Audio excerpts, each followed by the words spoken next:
Bank સાથે છેતરપિંડી કેસમાં ઈડીની મોટી કાર્યવાહી।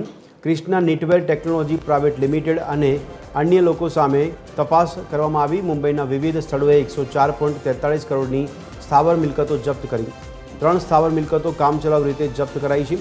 પ્રવીણ રામ પ્રતાપ અને અન્ય વ્યક્તિઓની મિલકતો જપ્ત કરવામાં આવી છે।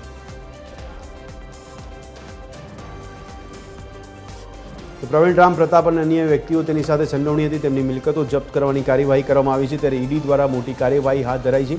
બેંક સાથે છેતરપિંડીનો કેસ કરવામાં આવ્યો હતો, જે કેસમાં ઈડી દ્વારા મહત્વપૂર્ણ કામગીરી કરવામાં આવી છે। ક્રિષ્ના નેટવેર ટેકનોલોજી સહિતના જે આરોપીઓ ઝડપાયા છે તેમની મિલકતો જપ્ત કરવાની કાર્યવાહી કરવામાં આવી છે। 3 સ્થાવર મિલકતો કામચલાઉ રીતે જપ્ત કરવામાં આવ્યા છે।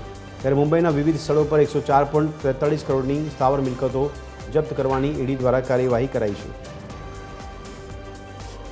તો આ અંગે વધુ વિગત આપી રહ્યા છે અમારા સંવાદદાતા મૌલિક।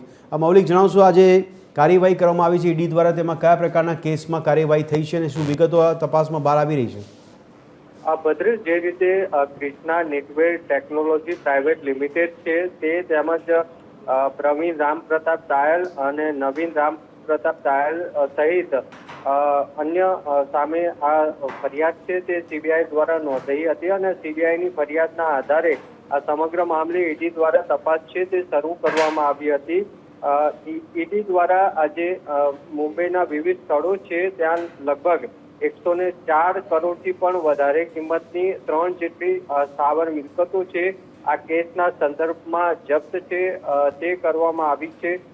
સાથે સાથે જે આ કેસ છે તેમાં છેતરપિંડીનો આંક છે તે 340 કરોડથી પણ વધારેનો હતો। એટલે ઈડી દ્વારા મુંબઈના વિવિધ સ્થળોએ 104 કરોડની જે સ્થાવર મિલકતો છે તે આ કેસના સંદર્ભે જપ્ત કરી છે।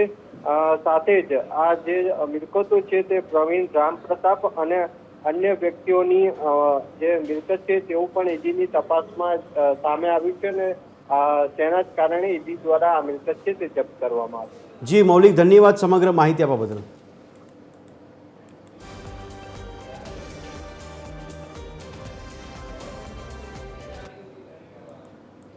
અમદાવાદ એરપોર્ટ પર ગાંજા સાથે મહિલા ઝડપાઈ છે। બેંકોકથી આવેલ મહિલા પાસેથી ગાંજો ઝડપાયો છે। ડીઆરઆઈએ 10 કિલો ગાંજા સાથે મુંબઈની મહિલાની અટકાયત કરી છે। આરોપી મહિલાની ડીઆરઆઈ દ્વારા અટકાયત કરવામાં આવી છે અને વધુ તપાસ હાથ ધરવામાં આવી રહી છે।